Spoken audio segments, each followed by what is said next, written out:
What's up? What's up? What's up, guys? It is AC, two in the zone. Today is just one in the zone. My guy, one of my good friends, Dead Prez, is out today, but I wanted to still have this show for you guys, courtesy of Seven Stack Sports. Let me go ahead and put that information on the board for you guys. Give them a follow at Seven Stack Sports on Twitter. Website is sevenstacks.bet. They are the best Twitter book in town. It's not even close. That's why they have me and Dad, two reputable guys in the industry. But they have minus 105 juice lines on NFL and NBA. We can probably convince them to do that for MLB as well once the season gets started there. 24/7 customer service. They've been in the business for several years now. They have over 2,000 customers. So I mean, they are killing it in terms of reputation and paying things out on time. They even do same day payouts if you're using cryptocurrency. So Bitcoin and I think Ethereum as well. Give them a shout. Follow them, Seven Stack Sports. If you want to get set up, we would really, really appreciate it. Myself as well as Dad. Give them a DM at Seven Stack Sports. Put that on right there. Seven Stack Sports. Give them a DM. Let them know AC sent you or DPP sent you, and he'll hook you up with odds boosts, promotions, deposit bonuses, things like that. So thank you so much as always to Seven Stacks for sponsoring this show. Let's get into the NBA slate. It was an awesome weekend. I know a lot of you guys followed me. It was crazy in terms of units won, profitable bets. I think it was over 40 units in the last 44 days. So basically double digits last 4 days: Thursday, Friday, Saturday, Sunday.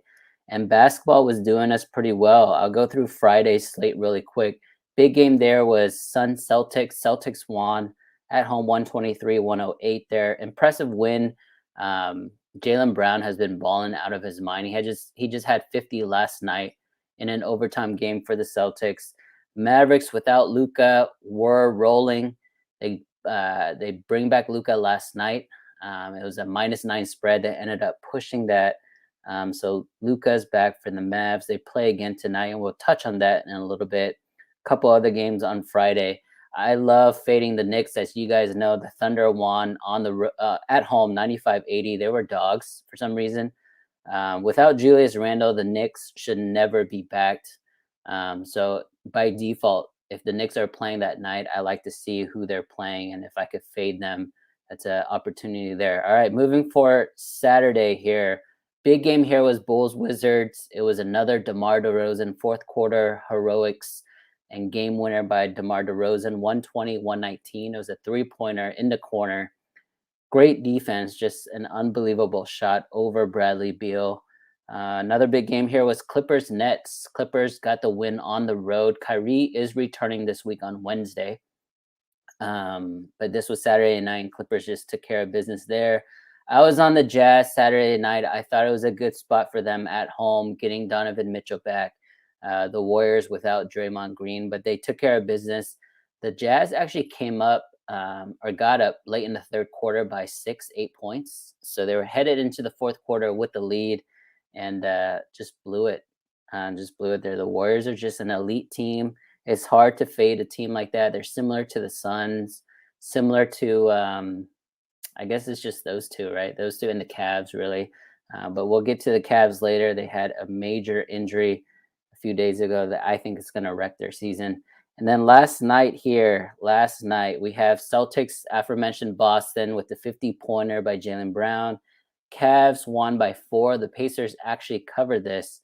I'm not sure why the Cavs are favorites in general, because I think the big losses of Sexton, Garland, and Rubio are too much to overcome. They have a really good front line, right? Okoro, Evan Mobley, K-Love is playing amazing off the bench. But without guards to get them the ball, I feel like that team is in shambles. I know they traded for Rondo, but Rondo's washed, let's be honest there. So Pacers actually had a miracle cover in that game, 104-108. Mavericks, like I said, beat the Thunder by 9, which was a push. And then the final game last night was the Lakers Timberwolves. LeBron is on this crazy tear. There's no Anthony Davis. Russell Westbrook looks lost, not only on defense, but offensively. He can't even make a layup in the lane. So LeBron is taking all of, basically the entire franchise on his back, and been playing so well. I think he had like 6 or 7 straight 30-point games until last night. He only had 26. Their window 108, 103. It was another um, blown cover by the Lakers at home. They are the worst ATS team at home. Keep that in mind for future, whether you want to ride that trend or you want to buck the trend, because things will regress to 50-50 eventually. So let me go ahead and get into tonight's stuff. Again, I am running this show by myself, so I have like 3 phones on me trying to figure out which games to talk about first. But let me go ahead and reset today's room. So everybody, thank you so much. Give Seven Stacks Sports a follow. That's Seven Stacks Sports. Best Twitter book in town. Give them a follow. Also, shout them out. Get other people to follow. Get your friends to follow them. DM them if you want to get set up with the best Twitter book, because they're only gonna pay out on time. They have super great, amazing customer service, good reputation.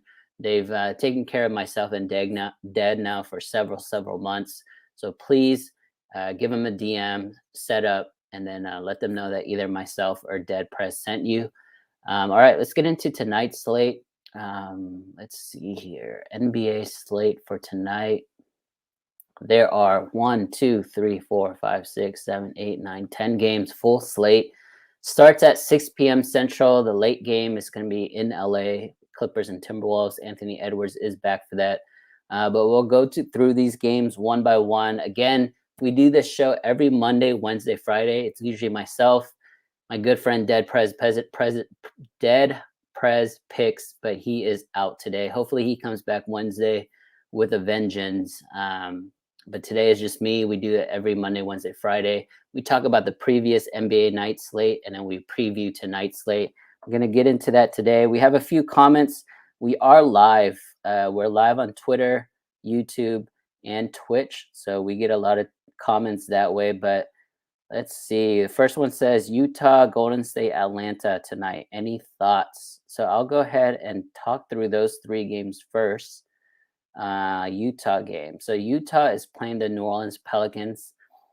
Utah obviously coming off a disappointing home loss to the Warriors. It's a great bounce back spot for Utah. They do have everyone, right? They have Donovan playing, they have Gobert playing, Conley, Boyan. They're all playing, whereas the Pelicans are hurt, as we all know. Zion hasn't played a minute yet this season.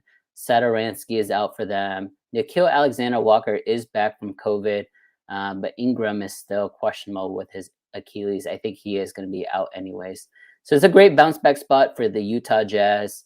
You guys know me by now. I don't like betting super public favorites, but being a road favorite is a big tell. For me here, I wouldn't touch it. The play is definitely Jazz or nothing. There's no way you can back the Pelicans in this spot. But at a 228 total with a -9.5, -10 spread, it calls for a blowout, but it's not something what I'm willing to put, my real money on. All right, next game here, Atlanta. Atlanta is playing the Portland Trailblazers. Portland Trailblazers are a terrible team. I hate to say it. Dame Lillard is out tonight for some reason. He's face of the franchise. I'm a big Dame fan, but when going is tough, which is really tough right now for the Portland Trailblazers, Dame should be playing. He should be in, trying to carry his team. He's out. The reason being is rest. So that to me is kind of a cowardly move, if you will.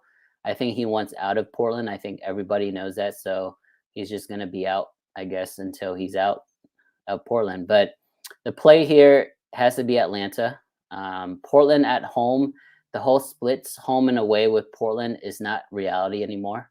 They are just not a good team in general. On their home court, they're only 9-11 against the spread, mediocre, and then away they're 3-12 against the spread. They're just a bad team, sitting at 13-22 overall. Atlanta, we all felt like they were going to take this step forward this season here. After they advanced in the playoffs last season, Everyone thought that Atlanta was going to take the next step, be a 55-60 win team and make the playoffs comfortably, but they've been struggling. 16 and 19 overall, sitting only 14 and 21 against the spread. On the road, there's only 7 and 11. But this is a great bounce back spot for them, as well as a fade spot for Portland. To Atlanta probably will be a VIP play for me, depending on where it falls within my tiers. But I do like Atlanta tonight. They're 7-2 against the spread in their last 9 road games, and they're going to an arena where the home court advantage is not really big anymore. Portland's only 2-11 straight up in their last 13. Bad team on a 4-game losing streak. They just got beat by the Lakers by 30, Jazz by 20, Mavericks by 20, Pelicans by 20. This team is a fade team. Definitely stay away from Portland. The play here is Atlanta.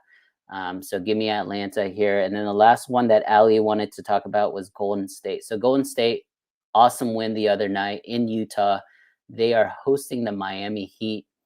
Miami Heat, man, they're going through a lot of injuries themselves. PJ Tucker is questionable. Bam Adebayo is hurt. Duncan Robinson is hurt. KZ Okpala is out. Like a lot of their frontline depth is out. Dedmon is out. Markieff Morris is still out from the fight he had with Jokic. So without their frontline depth, I don't like Miami and Golden State, but there's no way you can back a team that's favored by 11 points. I don't even think it's a first half spot. My guy Dead Prez, he loves first half favorites or first half dogs, depending on what the number is.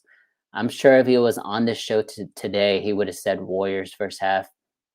But I kind of lean the other way. I think this is a spot where you don't want to buy a team too high, right? The Warriors are coming off an awesome road win, potentially their best win of the season. They just had the Suns win, and now they beat the Jazz back to back on the road.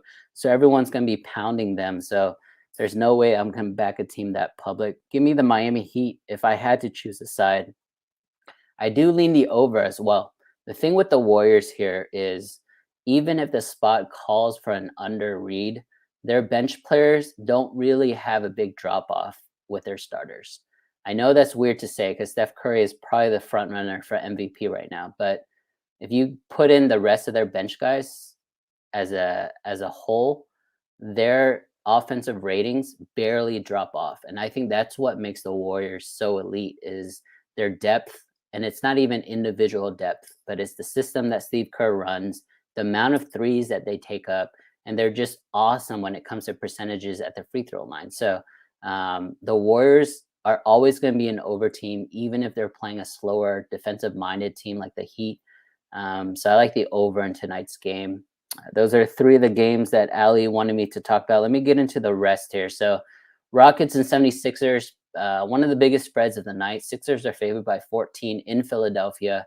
There's going to be no Christian Wood. There's going to be no Kevin Porter Jr. I don't have a play on the side or the totals here, but if you want action on this game, look into Jalen Green props. He's going to be the first option, the second option, and the third option tonight. He is a rookie. He already jacks a ton of shots. So he's going to, I don't know, attempt 20, 30 more shots than usual.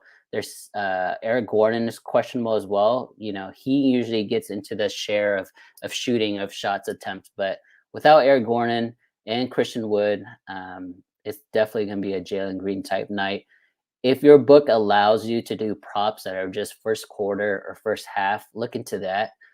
Because if you do full game with the potential of a blowout, you know, Jalen Green may not even play in the fourth quarter. So that's something that you have to be mindful of when you're looking into these angles here. All right, moving on to the next one, Hornets Wizards. Before I do that, let me go ahead and retweet this video real quick.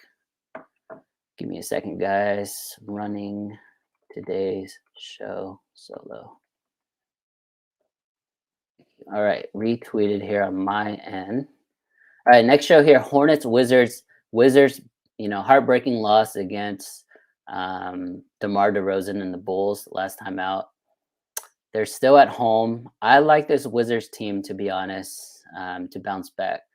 They are both coming off losses. So Hornets got their asses beat last night by the Suns by 34 points, 133, 199, or 133, 299, sorry. And the Wizards obviously lost at the buzzer a couple nights ago.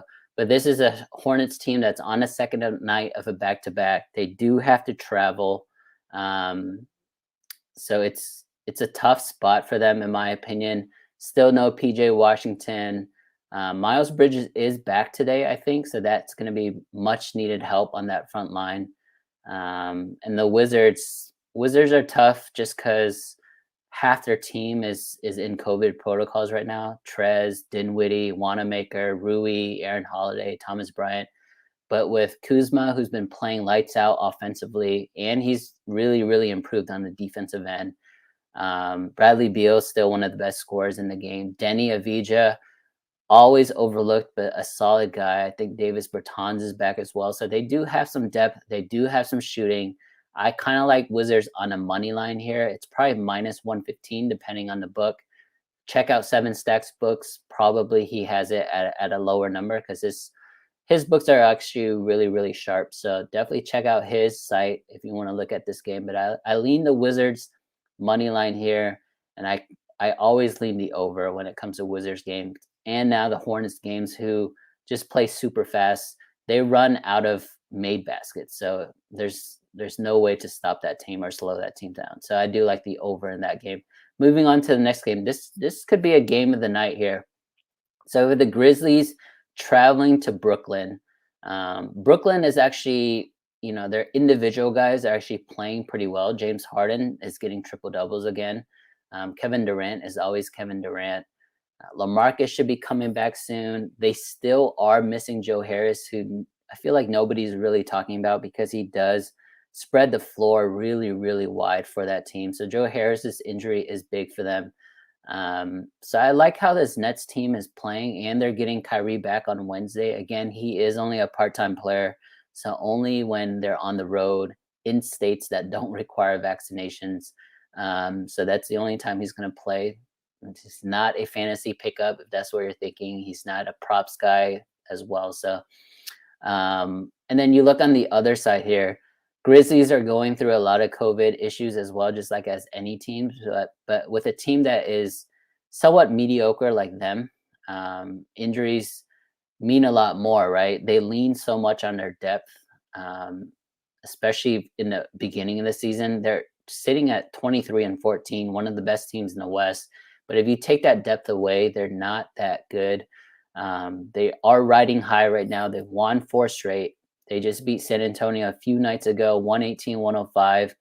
That was a December 31st game. So they actually have 3 nights of rest before tonight. Whereas the Nets, 2-game losing streak, they played on New Year's night. So they have 1 less day of rest than the Grizzlies here. But let me look at the spot. Yeah, coming back home, I think this one's tough. So the read here, it's cool that you guys are seeing me kind of cap live on the show. The read here is the Grizzlies. So the line opened up at 6 to 7, depending on what book you're looking at, and it's currently sitting at 6 with all of the bets on Memphis. That tells me it's a pretty strong Nets play. It's really going to fall on James Harden because Durant's going to get his 30, 35 points. If James Harden can put the Grizzlies in foul trouble because of that lack of depth, I think the Nets could roll tonight. So I do lean the Nets in this game. I lean the under as well. So the Nets and under would be my 2 leans there. All right, moving on here. 7:00 game. Pistons and the Bucks. There's no way you can back the Pistons in this spot. The Bucks are quietly getting their crap together, right? They are 5-0, 5-game winning streak in their last 5. They've scored 136, 136, 127, and 117 in their last 4 games. So their offense is rolling. I like this angle. Bucks team total. If you don't want to bet the side, if you don't want to bet the total for the game, just bet the superior team on their team total. That's going to be the Bucks for me. So I think they continue to roll. They're going to have over 120 points again. Pistons have no offense. They have no defense. Arguably the worst team in the league. Give me the Bucks team total over. I don't have the numbers in front of me, but if it's under 120, I'm going to take it. All right, next game here is going to be the Magic and the Bulls. We all know the Bulls are on fire. They are sitting at number one, first place in the East. Super impressive. They've dealt with injuries themselves, but compared to other teams, they've been relatively healthy. They are also on a 5-game winning streak themselves, including 2-game winners from DeMar DeRozan. Magic traveling, second night of a back-to-back. They're on a crazy losing streak. I think they lost 5 and maybe 9 of their last 10. Not a good team, going through a lot of injuries in Orlando. But 14 points, there's really no value there, in my opinion. I think it's a Magic first half spot, and then the Bulls will cover for the game because the Bulls have one of the best closing 5 in the league. Whether it's Levine that's moving it, whether it's Vucevic that's killing it, or DeMar DeRozan, who is the highest scoring fourth quarter player so far this season. And then they have other guys that can really step up. Kobe White can hit a couple threes in a row. So I think the Bulls are going to be a great second half spot for the rest of the season, just because that team is really gelling now, right? We're about 30, 40 games in. So these guys know how to play with each other. So I think they may take Orlando lightly in the first half and then dominate them in the second half. That's what I see.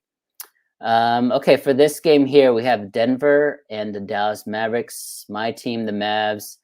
KP was just ruled out, so that's unfortunate for Dallas. But they didn't have KP last night, and they still almost covered. They pushed the -9 spread there. But Dallas is at home against Denver. We have the Jokic Luka matchup. I think they're 5-5 head-to-head lifetime. There's a lot of rivalries there just because of their European connection. But actually, I don't think this is a homer play, but I do like the Mavs tonight. The Mavs, I feel like, play better when one of their two are out. It's weird to think about and it's weird to say, but they were covering without Luka, and then they've been covering without KP before that. So again, we're gonna miss KP tonight, but I think the Mavs' depth is what really shines through in moments like this. Denver has a lot of top line talent, from Gordon to Jokic, Will Barton, but after you get through the third or fourth guy, like, the team really drops off. Without Jamal Murray and without Michael Porter Jr., there's really nobody else that can pick up the slack. Whereas with the Mavericks, they may not be household names, but Brunson's killing it, Maxi's killing it, Dorian Finney-Smith, Tim Hardaway, Frank Ntilikina, even Frankie Smokes is killing it in Dallas. Like, all these guys that no one really talk about, they do really well in their Jason Kidd. And the Mavericks are an under team this year. During the last 12 years with Rick Carlisle, they've been one of the best offenses in the league, really shooting a lot of threes, amazing rim running from Dwight Powell to Brandon Wright, like these type of guys, Willie Cauley-Stein. But the team's identity has completely changed. Jason Kidd now is more of a defensive-minded coach, and that team plays actually pretty slow. So it's not the Dallas Mavericks that we all are used to. I think it's going to be an underplay tonight, and I think the Mavs are going to cover that 2.5, 3 points. Next game here, guess we already talked about the Hawks Blazers. We already talked about the Heat Warriors. So the final game is going to be the Timberwolves traveling to LA to play the Clippers. If you guys don't know me by now, well, nice to meet you. But I'm a huge Anthony Edwards fan. I think he is the best young player in terms of just pure scoring talent and also pure athleticism. It's his second game back. There's no Towns, there's no D'Lo. So look at Anthony Edwards to kind of show out in LA, especially at Staples Center. I can't tell you what my read is in terms of the side or the total. Looks like a coin flip side, right? The Clippers are favored by 3.5, and the total is sitting at 215.5.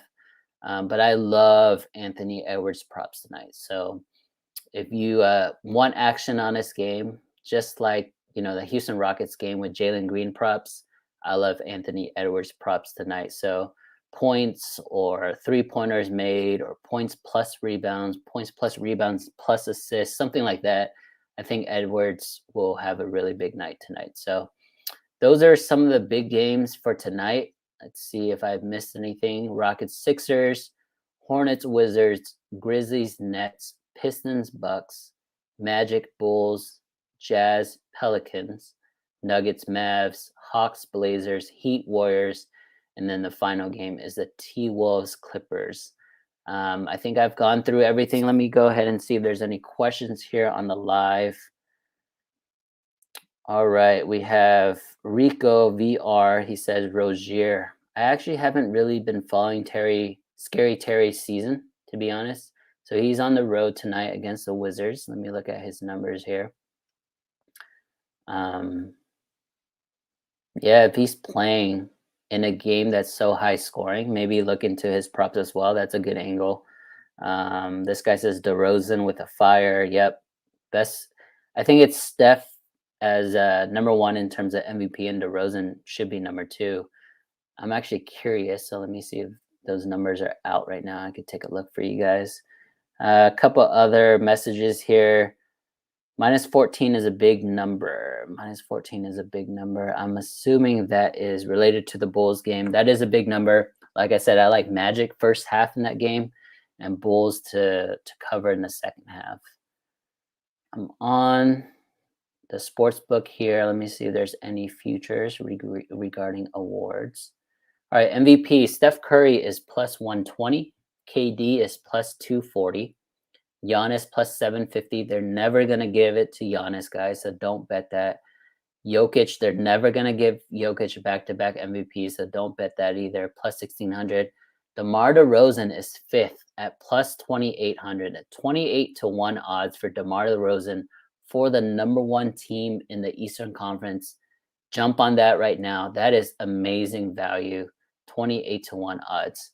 Rookie of the year here, we have Evan Mobley -105, Scotty Barnes +250, Kate Cunningham +340, Franz Wagner +900, Jalen Green +2200. Evan Mobley's been killing it. The biggest difference here is he's on the only team with a winning record.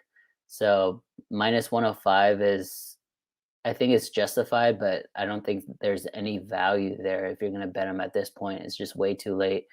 Josh Giddey, my guy Josh Giddey at +2500, 25-1 odds for Josh Giddey. Most improved player, John Morant +200. That's a weird one. Miles Bridges +240, DeJounte Murray +900, Darius Garland +1600. The second and fourth guys there, I love. Miles Bridges at +240. I think the Hornets are going to be contending for a playoff spot. So he's definitely going to be, in front of the news. He's going to get a lot of press. So that is a good bet. Darius Garland, nobody really follows him because he's in Cleveland, but the guy is absolutely balling. And he really took the next step when Sexton came down with the injury. Now with Rubio out, we'll see how Garland's going to adjust. Coach of the year, I'm just going to go through the rest of the awards here because I think it's interesting for me. Monte Williams leading the pack at +350. Steve Kerr +350. JB Bickerstaff +400. That's my pick. Billy Donovan +600. It has to be Bickerstaff in Cleveland. He's doing an amazing thing. He's already been extended, right, with a contract there. So props to him. My guy Hefe Pick says crushing the solo AC. I appreciate it, man. I appreciate it. Hey, I'm gonna fade your Knicks to the rest for the end of the year, man. Just letting you know. All right, next one here, Sixth Man of the Year award. Tyler Hero is running away at -300. Kelly Oubre +1600. Montrezl Harrell +3000, and Jalen Brunson +3500. Yeah, this is definitely Hero's award to lose, but if you're looking for value here, look at Jordan Poole. 45-1 odds for Jordan Poole. We're gonna have Wiseman returning. We're gonna have Draymond obviously returning from COVID, and also Klay Thompson returning. And Kerr's already said he's gonna be starting Klay Thompson, which naturally would put Jordan Poole back on the bench. He's still gonna play 30 minutes in a game, and he's still gonna close games out. So look at Jordan Poole Six Man of the Year award, 45-1 odds. That's crazy. Last one here, Defensive Player of the Year, Draymond, -110, Gobert, +275. They are not going to give it to Gobert again. So don't bet Rudy Gobert. Giannis, +1100, Mikal Bridges, +2000. Draymond Green, that's interesting. I know he's really been a key cog for them defensively. And I do give him props because he's very versatile. He can guard 1 to 5. But I can't give him all the credit because it's such a system team. The way they play on offense and defense is just built around their system. He is a great individual defender, but I mean, I can't give him the number one spot here. Give me Mikal Bridges, dude. The guy guards the best player on every team, night in and night out, for the entire game. So he's on Steph Curry for 40 minutes. He's on KD for 40 minutes. LeBron for 40 minutes. Like, Mikal Bridges is that dude. He's going to get a max contract just because he's an elite defender and an awesome wing player on offense. So give me Mikal Bridges, 20-1 odds to win Defensive Player of the Year. I'm done. I'm done here. So let me know if you guys have any comments, you guys have any questions. My guys are trolling me right now in the comments right here. Okay, Todd Hilton, Orlando versus Bulls. My thoughts was Orlando first half, Bulls second half. 76ers first half, nope, I'm not going to play that. Hornets game total over 233, yes, I like that a lot. And then I have a guy from Twitch saying, hello, how are you? I'm good, man. Thank you so much, everybody, for listening in. Again, props to 7Stack Sports for doing this for us. He's sponsoring this show. He is the reason why we do this every Monday, Wednesday, and Friday. Props to Dead Prez Picks. Hope he's feeling better and hope he returns on Wednesday. Guys, give me a comment in the video if you have any questions. Everybody, good luck on your bets. It's been amazing with AC so far in 2022. We've won both days. We've won the last 5 days dating back to last year. So things are rolling. I love the NBA. Let's get it going, guys.